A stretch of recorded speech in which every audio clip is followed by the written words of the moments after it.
Okay, so good afternoon. I am Anto Budiarjo. This is Monday Live. This is something that we do every Monday at 3 p.m. Eastern to try and figure out where technology and other issues are headed related to smart grid. Not smart grid, smart buildings. Boy, my brain hasn't woken up yet. List of the panelists involved here are on mondaylive.org. If you want to know who we are. Just the point that the views expressed here are personal, not of any company or organization.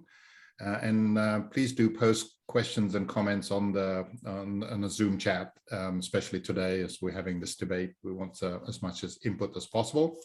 And this slide deck is available on mondaylive.org as well, right on the homepage at the bottom of the homepage. So if you want to see any of the links. So because this is May, we are going to play Family Feud again for the third time. So the agenda today will have our normal news and trends chit chat, and then we're going to talk about Family Feud. Specifically, the topic is wired versus wireless. That was the next one that came up in our poll that we did on the first show in May. But before we get to that, hand it over to Ken. What's going on in your world, Ken? Thank you very much, Anto. We've got our May issue online, Enabling Value by Improving Infrastructure. I've got my article published on Connected Contractor, Contexting Our Value. Some interesting thoughts there. The contexting of our value has us focused on the fact that the context may be more important than value. Some interesting discussion there that we often make the decision that isn't based on value because of our particular context. And so I think that just says that we have to spend more time surrounding what it is we do with the actual context of how it adds value. And that's easy to say, but it's not that easy to do. For July, we're starting to work on our July issue. We're going to say, why AI? And does what we do need to be automated? And I think we're going to let people go two directions on that. They can say no, it doesn't, or yes, it does, and give us some examples. So I've got a good start from Suha is leading that, asking some of the questions, and it looks like I'm going to get Keith Gibson to show us some of the stuff he's doing as well. So looking forward to that. Please join in. I think it's going to be a great topic. From our newest sponsor comes something that fits well with last Monday's on proprietary and open systems. And it chats a little bit that open protocols, it kind of hedges against uncertainty. And that's one of the advantages of overlaying open systems on the proprietary is in fact that you can in fact start moving quickly in other directions. And I think we're all starting to see that. Their thrust is on an app that allows you to schedule air conditioning with off hours use and stuff like that. So, and they're out of New Zealand, which is kind of interesting. And within our automated buildings reinvention, which we're working in the background here, trying to reinvent ourselves, we're exploring new ways of how we can collectively collect, contain, communicate concisely the context of our value. So we'll keep you posted on that and hopefully surprise you when we spring out of the gate. Back to you, Anto. Thank you. So on automatedbuildings.com, you're wondering why automation is a good thing. Yeah. All right. Thank you, Anto. John. Yeah, so we've been talking about this interwoven through a number of the sessions, and I'd highly recommend the link on the left from GreenBiz, a really helpful, deep overview of ESG ratings. We talk about how organizations are going to be compelled to report their ESG performance. And, we all focus on the energy portion, but it's a very, very big, expansive topic, problem. The ratings are unclear. It's a really messy situation out there. And I think this article, which is the first in a three-part series, really helpful for people in the industry to understand, what's going on with the rating systems and, the trade-offs, the challenges of coming up with these ratings at the level that the rating organizations work. My quick assessment is the things we do are borderline invisible to them. And I think that's a concern because we've talked about the increased societal focus on ESG to be a driver for all of our businesses, which it should be, it likely will be, but it isn't a straight line. It isn't simple. Highly recommend that. And corresponding to that, I thought this headline from PropMoto was great. Most investors don't even know what it stands for. So, that's a problem, right? If you don't know what it stands for, you can't really be driving to success, and you aren't going to be better off to make decisions about investments in energy conservation measures and other types of technologies that may help you with your ESG performance and ratings. Notice I said and. In many cases, it appeared they can be quite different, the rating you get versus the where you actually stand. One of the interesting things out of the article on the left was that when financial analyst companies come out, they have over 90% agreement on how they rate companies. The ESG rating companies right now are somewhere around 40% in agreement. So the same company, two different rating services, only 40% of alignment, whereas, the type of classic, investment analysis groups you see out there are over 90. So. Did it speak to the sort of a timeline of this sort of coalescing towards something? That's through the first two articles. The second one came out this morning, the second series. It has not. So I guess we can wait for the third installment, but my sense is there's nothing directly driving that. If you pick one of these major names as the way you're going to do reporting, looks like that'll be accepted, right? And that's part of the problem, is they rate differently so you can get your checkbox or your rating. And someone else with a similar rating, you could have totally different. The other thing I thought is a concern for us in our industry is they're lumping them all together. You get a score on E plus S plus G, not an E score, an S score, and a G score. So you could do some great things on S and G and be a disaster on energy and still come out with a good rating. That's my interpretation. I encourage people to pursue those links and learn on their own and make their own interpretation. Do you think, John, where we're at with that as far as ratings and stuff?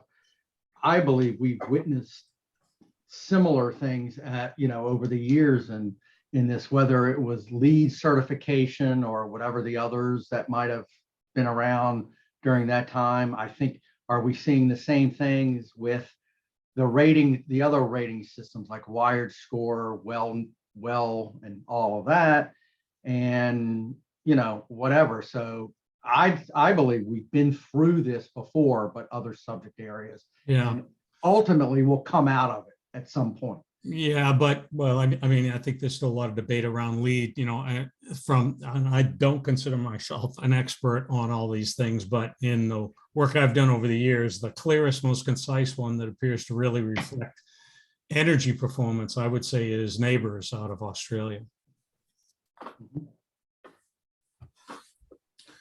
Okay, so moving on.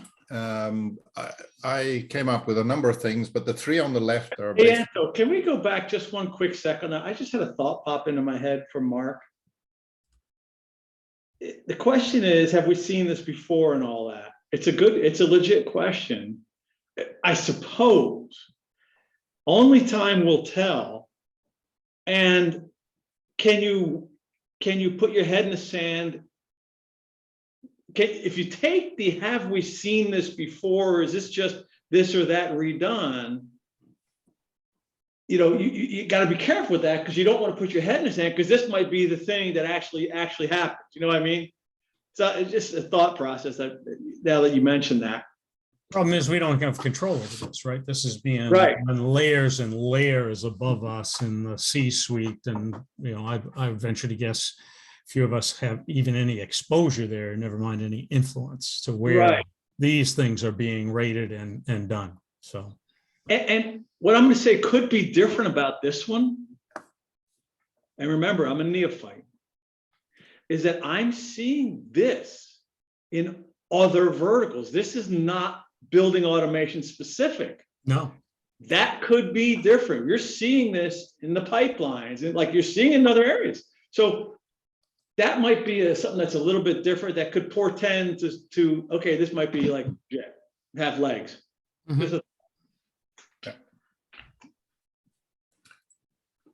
Okay, so moving on, I saw these 3 articles. The 3 on the left are actually out of one single newsletter that I got from Crunchbase that I sign up to, and they're all pretty bleak. Obviously, one's talking about A16Z, which is Andreessen Horowitz. It's another name for Andreessen Horowitz, shortened, but nobody can understand what it means.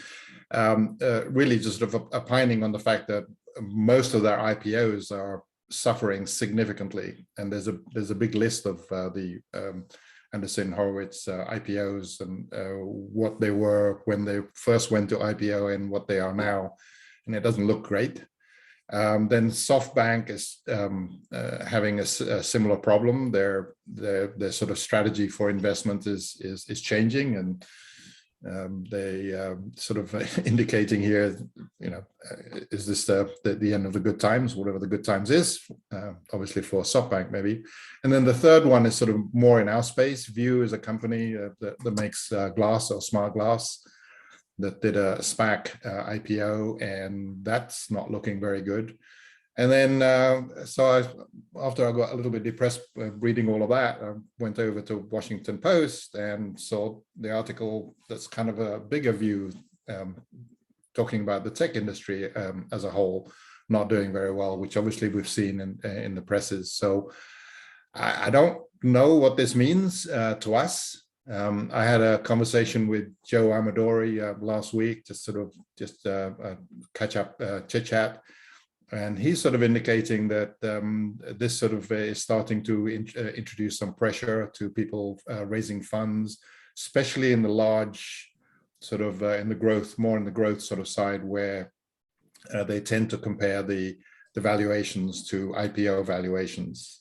He sort of suggested on the early stage is not as impacted right now, but that's what was bothering me over the weekend. I don't know.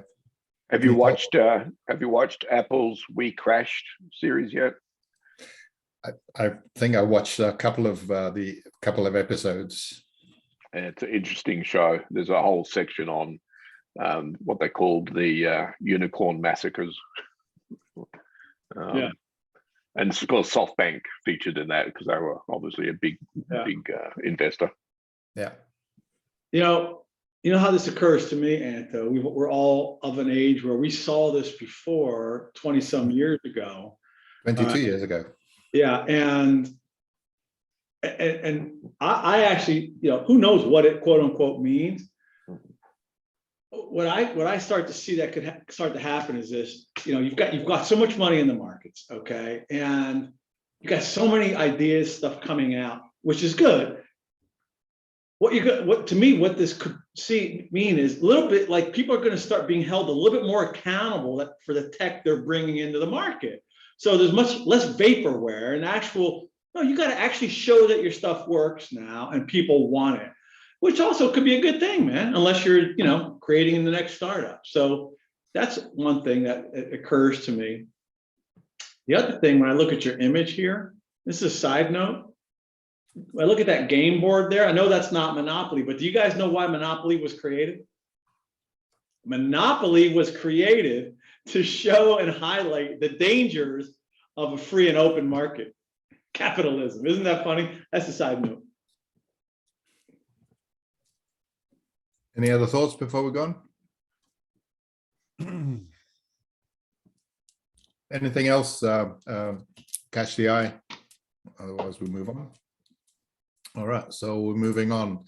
So talking about ESG as we did earlier on John's piece, we're going to be dedicating the whole month of June to ESG. And the reason for bringing it up now, with still 3 weeks away from June, is that we really want to get your feedback and your thoughts, those in the audience, as to what we should be talking about, how should be structuring this. And please, so if you have any thought, however random it may seem, just put it in the chat. And if you put if you prefix it with ESG, then we know it's talking about ESG, the ESG issues and ideas for that. So I'll bring this up again next week and the week after. So we want this to be a really sort of interesting conversation, especially after what John was talking about in terms of the lack of clarity of what it means. But because this is still May, we're going to play Family Feud. And today's topic is wired versus wireless. So with that in mind, I'm going to shut up and hand it over to our very capable moderator, Mark. Over to you, Mark. Thanks and welcome. Wired, wireless. To do or not to do it partially, to do it half-assed, who knows? So let's start with the blue. Everybody who has a blue background, just to reiterate, is taking the side of wired. Those with the yellow background are taking the side of wireless. And Jim Lee, I did not see a color for you, so I don't know what your position is. You're on mute. You're on mute. Tell me what your position is. I'm going to take both sides, Mark. Okay, we like that. All right, we like that. So, all right, let's go ahead and start with the wired world. The wired side, I guess, is let's start with Gina. Gina, give us your take on the wired side and why do you think, why you've taken that position? Well, actually, I'm a little bit, obviously I'm wearing yellow with a blue background, so it depends. She's cheating. Yes, You I'm cheating. are. I have absolutely no problem with wireless per se, although I have more of an issue with the implementation of wireless. How so? So I think that in our industry, I think that we don't necessarily have a lot of the skill set to deploy wireless. And I think that you need to understand, and that's just been my experience working with EZIO and the FW series and all kinds of seen. So it's more around, if you download an app to do a wireless site survey, you probably shouldn't be installing wireless. That in itself to me is a skill, it's a training requirement that you should have. So I'm supportive of wireless, but I am not supportive of it if you don't have qualified people installing it. And so I'm going to take that position. So one quick question then, do you feel that then your position on the wireless is that the technology side of it is here and you feel confident on the technology side of wireless? Yeah, I do. Okay. I do. I just think you have to, but wireless is not, it's not for everything. You know, there's certain environments, there's certain that it should not be deployed. Okay. And you need somebody who understands, you know, when it should be used and when it should not be used. All right, let's go to John. Yeah, so I certainly can't disagree with that, but we're trying to take some sides here to bring out maybe a little bit more of the end posts of both of this. You know, wireless is fantastic when it works, right? But there are many factors that get involved that cause it not to work at all. Like, you know, this is just not going to be an application or not to work reliably. So you got to decide, where can it fit? And I think we need to talk all the way up from the field bus to the main trunk and to how the UI connects, right? If I lose my wireless connection here to you today, there'll be no great loss. I just won't be on the rest of the Zoom meeting today, right? Woo-hoo! Oh, sorry. but I don't want to lose the the wired connection that I have to my equipment systems, right? Because they can't sustain an outage for a very long period of time. And I think there's a lot of buzz around the topic, and there are places it fits, but there are places it doesn't, and certainly hasn't proven that it has the reliability necessary to replace control system buses and networks, that are actually doing, critical control. So that's, I'll leave it at there for the first round of comments. Okay, thank you. Anto, wired. So I used to run conferences. I think many of you know that a long time ago, and I used to run a conference specifically on wireless stuff.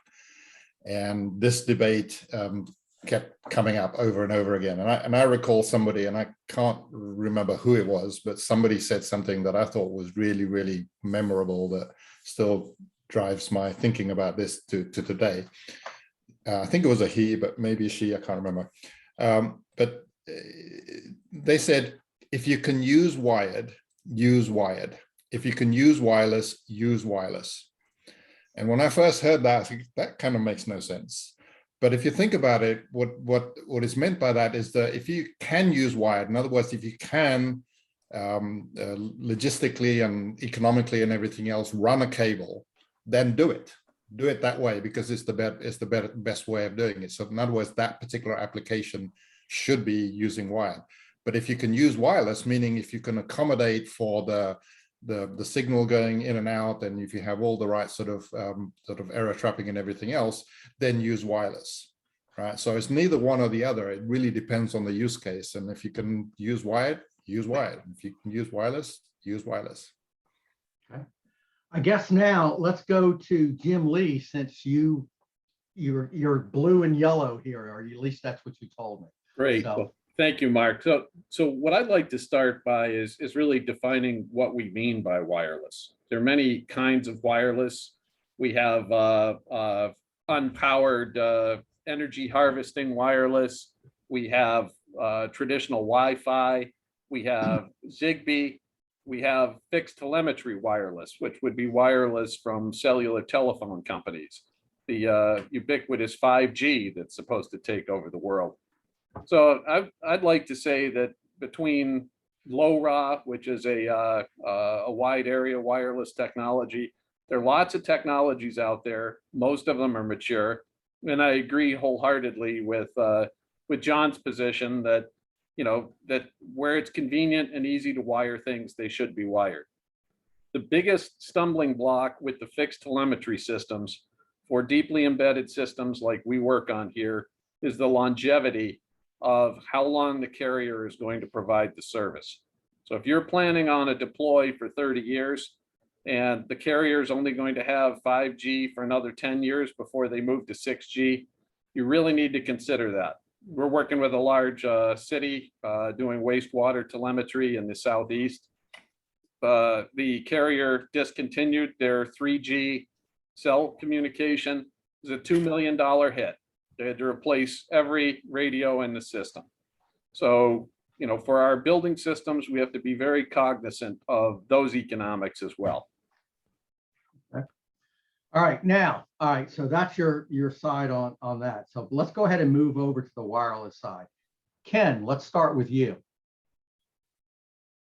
I think my point is the wire sustainable? Because if we take a look at our old buildings, they're stuffed full of old wires that are no longer used, and they keep building up. And eventually, when we come to new wired protocols, we pull in the new wire, and unless somebody holds our feet to the fire, we don't pull out the old.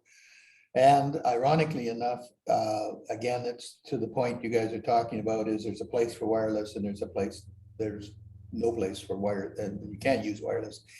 But in our more and more in the tenant space, wireless seems to be making more sense. It's much quicker to change when we have to reconfigure it. The fact that it can be reconfigured by the software rather than people is, I think, a big asset.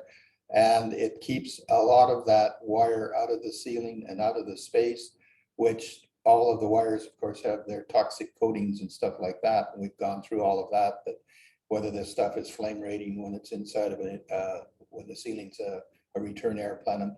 So there's a lot of complexities to wire. It's not the simple systems that used to be. And of course, I'm not sure where fiber fits into this discussion.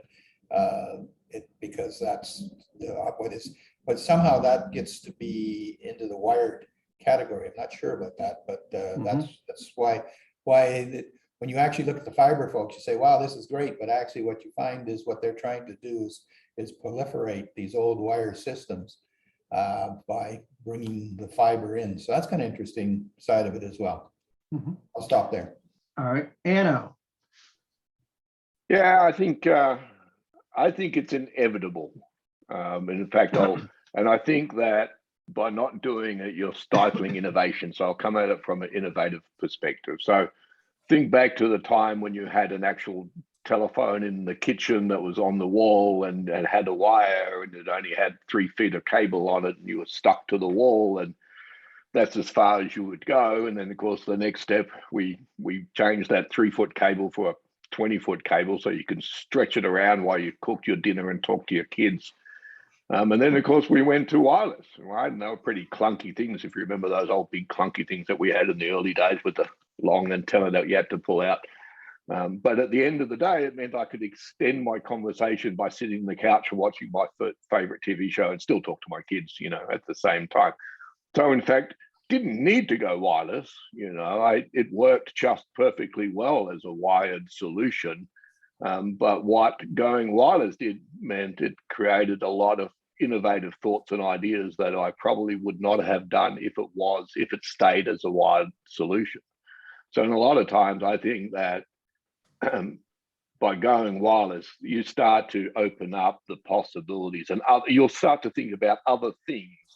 And you're not just constrained, So I agree with all you guys. There's technical reasons, good, bad, quality, but I think innovation is. John, you're on mute, dude. I'm sorry, I had to take a call. Yeah. Is that the 2 tin cans with the string, John? No. See, No, I got the that went 1960s version. Yeah. Oh, okay. Coat hanger. But even the two tin cans and the string went wireless as well, Ken. You can actually buy tin cans for kids these days with Bluetooth in them. So. Oh, yeah. All right, let's move on to Tracy. Tracy, your Sure. I want to kind of build upon what Anna was talking about. That was where I was headed with this. So I've been doing this for a long time, and I have a lot of background experience in the lawn works side of things, which those who have ever been involved with that know that it's notoriously wired technology. And in fact, the company and the technology took a major hit when it failed to recognize and evolve to some form of a wireless media on that. And that's illustrative of sort of where things are headed in the evolution that I see. So while I totally agree that there's a place for both, I think anyone who is not thinking about a strategy to get to wireless, you're creating a situation for yourself that's probably going to limit innovation, limit a number of things. There are just too many economic reasons quite often to utilize wireless. And while it has been wrought with problems, and all of which I have seen that people have mentioned so far in terms of training and deployment and connectivity issues and so forth, these are the kinds of things that work themselves out over time. Where there's a problem, somebody will find a solution. I believe, eventually. We don't have distance. You're starting to see LoRa get deployed more. It was too much energy. You got low energy Bluetooth. You got, people will tackle these problems over time, and the flexibility that wireless provides. And one big one, by the way, that I wanted to be sure to mention, think about where the world might be had we not had wireless infiltrate certain industries, and the speed at which wireless afforded technologies to be deployed, right? The ability to go in and retrofit an existing building, if you had a good wireless solution, solid solution, what does that look like compared to running wires everywhere?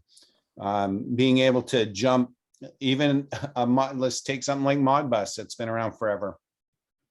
From the building that's way across the runway on the other side of the airport back to the main terminal, if you had to go wired and there weren't spare wires available, now you're trenching and tunneling and doing all kinds of problems. So there's a time and a place for everything. And I'm a firm believer that eventually the wireless innovators will get a lot of the challenges that we're currently having figured out. And that's why I'm very keen on watching and supporting and making sure that I'm up on technologies in our industry as far as what's really working and what has some reliability and a little bit of history behind it. What can I get deployed out there that's wireless as quickly as possible? All right, let's go to Bill, and then I've got I want to go down a little bit different path. Yeah. So I'll just wrap up by saying it's easy to argue the bandwidth, security, and I don't know, stability of wired. My home is fully automated. I remember when we were doing the automation here, what we had to rip out of the walls. I actually had it all in a pile once and took a picture of it. And not everything's stable. But there ain't no cable jacks anymore in this house. It's all Wi-Fi, the fire, the alarm, the cameras, the lights, the garage doors, the irrigation system. And I'm already on the second generation of having to redo it, just like Tracy talked about, because it ain't about Wi-Fi. Wi-Fi is a little bit of a pain in the ass. Bluetooth and all the other new connectivity. So it is inevitable. I think it's going to allow us to scale. It's going to bring stuff to the markets more. And I think somebody mentioned, I mean, think about the time you're saving to install large systems. So I don't know, isn't copper a thing too? Isn't that like super expensive right now or something? All right. So we all know the inevitability of it. We can all argue both sides. And I'm all about the wireless.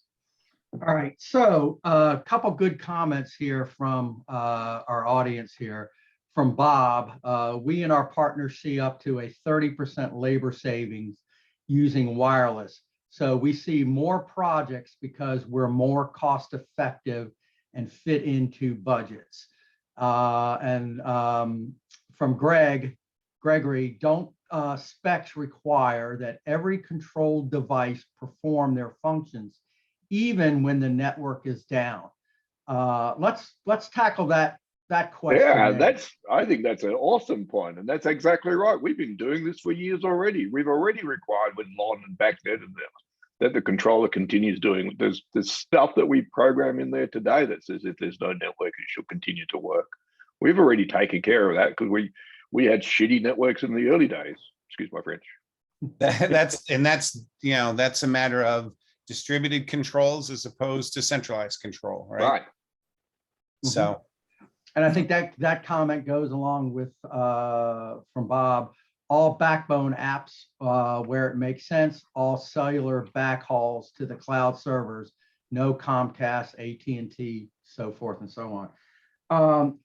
Interesting. I want to go back a minute and then let's start with Anto from Steve Jones. Talk about life cycle costs. Wired versus wired. So you're on the wired side.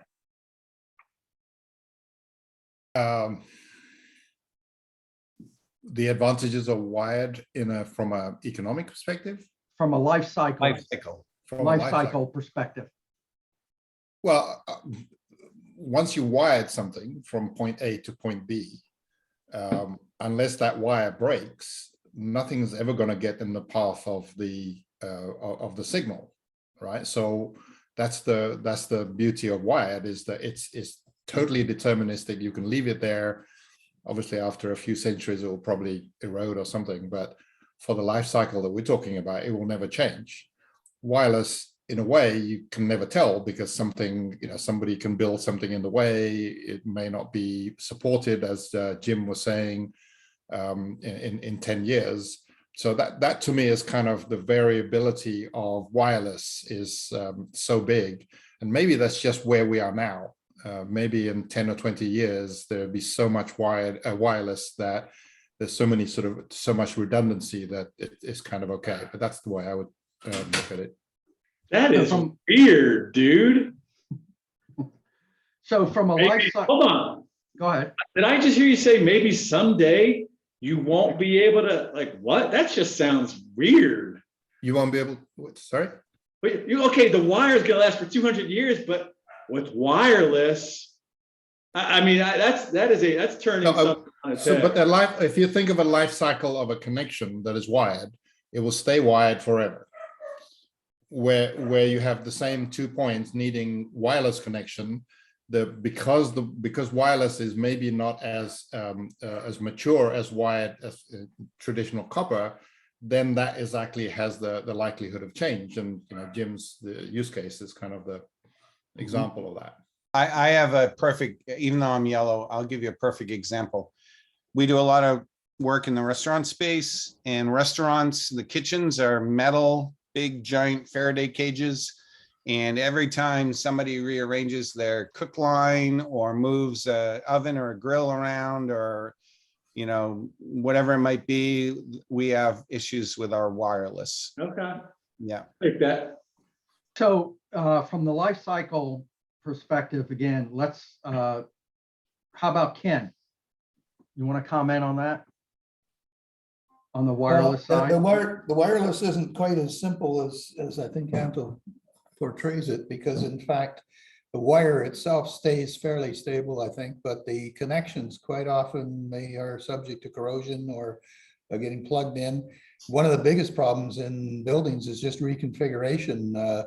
Anybody that's working in the area, they fiddle with something. I can actually remember sitting watching an automation system, and the sensor went bad, and then another sensor went bad, and then another sensor went bad. And what was happening is somebody had been instructed to take the wires out, and one of the wires they were taking out were the sensor wires. So, I mean, in the perfect world, yes, but in our world, which is never perfect, running through wire, basically in a lot of these older buildings, especially the really old buildings, the wire housing and the places the wires are run are very, very spooky. It's like in crawl spaces, stuff like that. So you're sometimes a victim of your environment. And in those areas, some of those old buildings at the turn of the century, one of the best solutions is wireless. So then all right, so you bring up an interesting point, an existing building versus ground up brand new.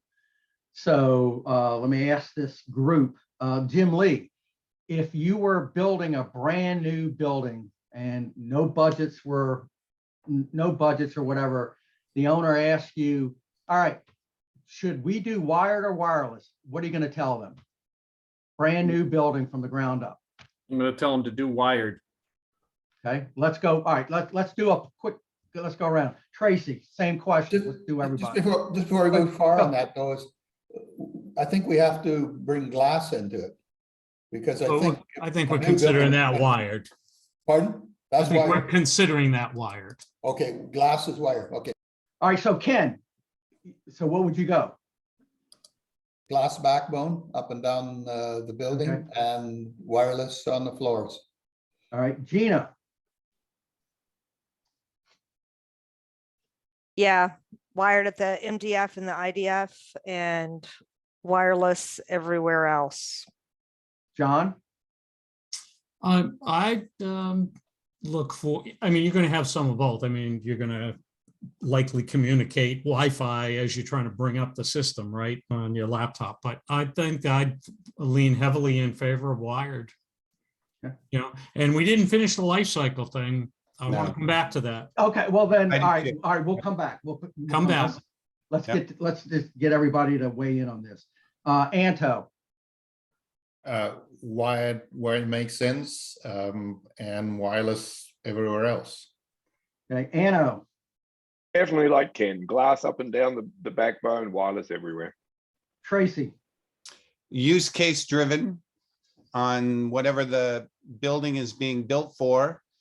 If it's a built for purpose not to change, I'd go wired. Pretty much everything else, I'd put as much wireless in as possible. Bill. I don't know if a building that ever has never changed, Tracy, Right. but okay. Yeah. Bill, I'm with Ken and Anno. okay, so John, let's go back to life cycle. You wanted to make a Yeah, I really comment want. about that. Go ahead. Well, I wanted to ask Jim Lee to comment on this. So he's got this customer, and they were victims of 3G being sunset. And you may not know this, but I wonder when they made the initial financial analysis, was it a line item? Then in 10 years, we're going to have to replace this as a cost of $2 million. My guess is no, everything's going to be beautiful with wireless, and this $2 million upgrade is like a shock to the system. What say you, Jim? Yeah, I think that's what happened in that case, John. But this has been going on for years, and it goes on in deeply embedded systems wherever they meet high volume semiconductors. Because the people making the semiconductors, wireless or otherwise, have a very consumer, short-term, high volume mentality, and are not interested in the longevity of these products. There are very few industries that I can point to that have to have longevity of products like ours, right? And certainly no consumer things. So you're really getting a broad divergence there between those two things. Couple more comments coming in from the folks listening. We have a customer who was from Bruce. We have a customer who was able to deploy 70+ wireless sensors with a single in-house non-electrician in 3 days. No conduit, no license required. So obviously that's a plug, I would assume, for wireless. From Ben, most buildings are moving to cellular wireless. Fire panel alarms as analog pairs is pretty much dead. Again, a little bit favoring towards wireless. From Bruce, who wants to see the death of T-Trap RS-485? Yeah. Hey, everybody, raise No your hand. Yeah. 485 is ever put in properly. Yeah. And we already see John's response to that. So, Well, it doesn't mean going to wireless. I agree. Get rid of 485. 485. There are a lot of other options of wireless, right? Well, hang on. I just want to tackle that for a moment because I want to respond to Gina's earlier point about you need the expertise to do the wireless thing. So I disagree violently because I think you can do wireless a lot easier with lots less skills than you have to do for a 485. I can't find good 485 guys to install it. And if they do, they cheat. They'll tee off. They won't put the ends on them. They'll tap into it. Same Can I add something to that? Well, wait a minute. Whoa. So for Tracy, when you have one of these people move their kitchen equipment around, so is that your lowest level guy who doesn't know anything who can diagnose and solve that? We're going to call Anno to do it. Yeah. There's an assumption right away that something like that happens. So that's where you start for sure. I want to point out one, that's one of my pet peeves is the structured cabling industry, who has created and is driven a lot by the electrical trade. And it's still being installed today. They do this whole structured cabling thing. And I had somebody bring me into their very fancy penthouse thing asking, what the hell is this panel in the corner for? And I opened it up, and that's exactly what it was a structured cabling panel.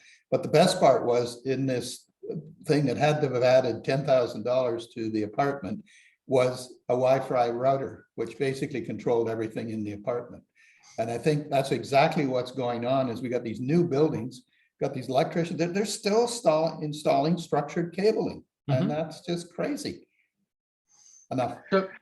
Yeah, that was a whole industry that was generated for no good reason. Well, back to the life cycle thing a little bit. If you look at that, you can find parallels in our industry, right? So what's the most important aspect of new construction? And we've all experienced, it's that upfront cost, that first cost, right? So wireless absolutely lends itself to first cost reduction, right? And when you look at, but the problem is, I'm going to argue the other side. The problem is over the life cycle, I think that maintaining wireless networks is more expensive, and eventually there'll be a crossover in the cost lines of wired versus wireless. Just to tackle that again, back to your earlier point, you said when, if the building is built for purpose and never changes, there's no such thing. Even hospitals, they get repurposed all the time. And so my thesis is as the buildings get repurposed, those wireless solutions will get repurposed. It is impossible to repurpose wired solutions. You've never seen what happens when you repurpose wires? You get more wires in the ceiling. No one ever reuses the wires. Just to finish the thought on that, they wouldn't have moved the equipment around if it was wired. They wouldn't have the choice to do that. Right. There you go. Yeah. When you're repurposing wireless, you're not necessarily repurposing the wireless devices. You're repurposing the wireless surroundings, right? Well, you could do both. You might actually both. Yeah. Right, which gives you more flexibility. I think back to your example, right, Tracy, with the guy who couldn't lift the roof tile because he had so many wires. My guess is 90% of those wires were from previous installations that were disconnected and new wires were run, right? Because no one trusts the old wires. Mm-hmm. What about, I want to bring one quick thing up. Do you guys, in general, power line technology? I know some companies out there who used to call that wireless technology. And if you think about it, the biggest network that exists in the world is the electrical grid, right? So we haven't even brought that up at all in this discussion. Where does that come into the equation? Obviously wired, but again, we've had people call it wireless because you're not running new additional wires. You're using existing electrical infrastructure. I'm sorry, there are many problems with that. Obviously, the utility companies use power line communication. They superimpose RF all over the place for monitoring their networks. At our company, we had a classic example 20 years ago where we used the Intelon CE bus, if anyone knows that, and we had done a huge series of projects on it. We had the infamous copy machine problem. At 8:01 in the morning, the whole network stopped functioning when somebody switched on the copy machine, and the snubber network to snub the RF out of the copy machine took the entire trunk down. And that is why power line carrier has never become very popular. Right. You're totally at the whim of what somebody just plugged into an outlet somewhere as to whether it's going to talk. But the combination of power, meaning electrical power, and data is actually with us. Power over Ethernet is there. The simple USB is basically a combination of both, and we use that all the time. So but it's a goofy conversation. Think about this. We're talking about wireless on the LAN side, all right? And it's good conversation here.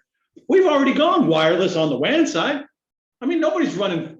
I mean, some people still are, but we've gone to LTE, satellite networks, and all of that. We did it on the WAN side. Why wouldn't we do it on the LAN side?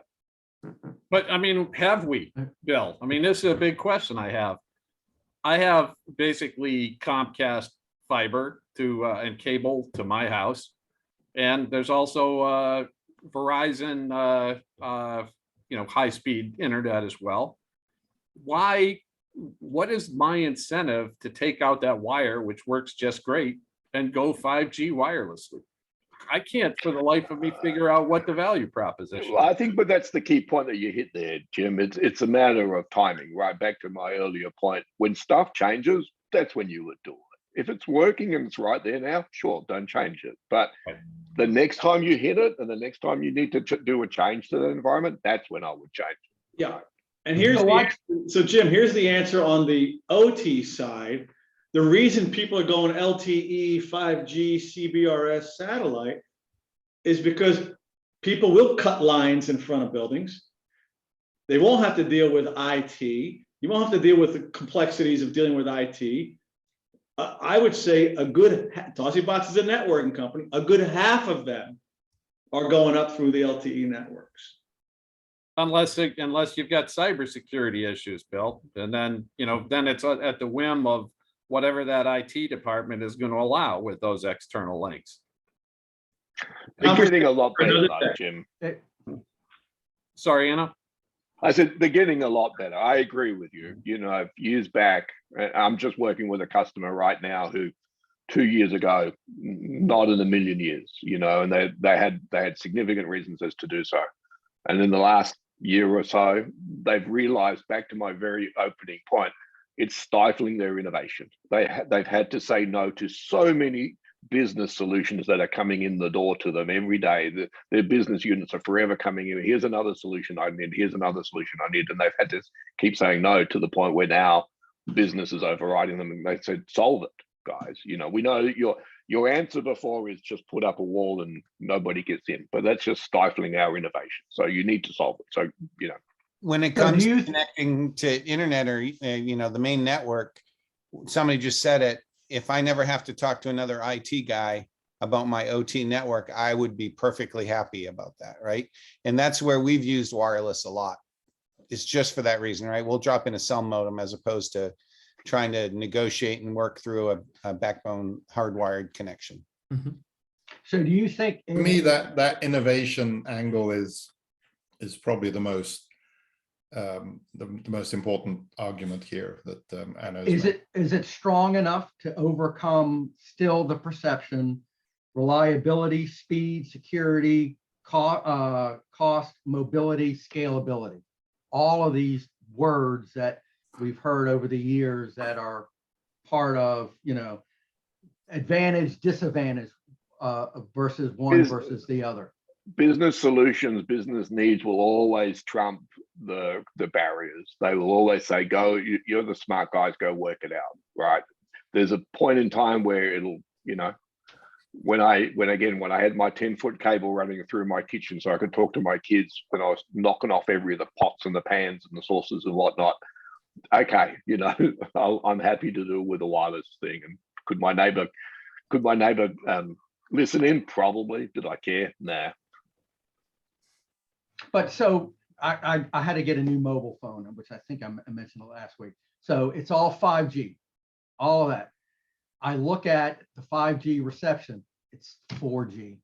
It's not 5G, but yet I paid all that money for the best phone that I could get and all this. So as far as I'm concerned, from the wireless perspective, even though my connection is working, it's not meeting my expectations. And I think, is that how building owners, operators, they look at it too? Because again, we all judge, many of us judge business side on what we do from our consumer side, if you will. And again, with wireless, I don't know anybody who's completely reliable on their wireless networks when you want to make a call and you can't make the damn call.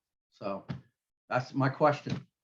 Well, I go back to those crappy 485s. I don't think any of those networks are any better, man. So My Cox cable went down just as much as my DirecTV does, if not more. So, But then you have two. Would you ever put all your dollars into one bucket? When it goes down, it goes down. Yeah. Whether you have phone, cable, whatever. I was thinking about that a minute ago. We have a very large retail customer that had no cellular technology whatsoever. It was all wired.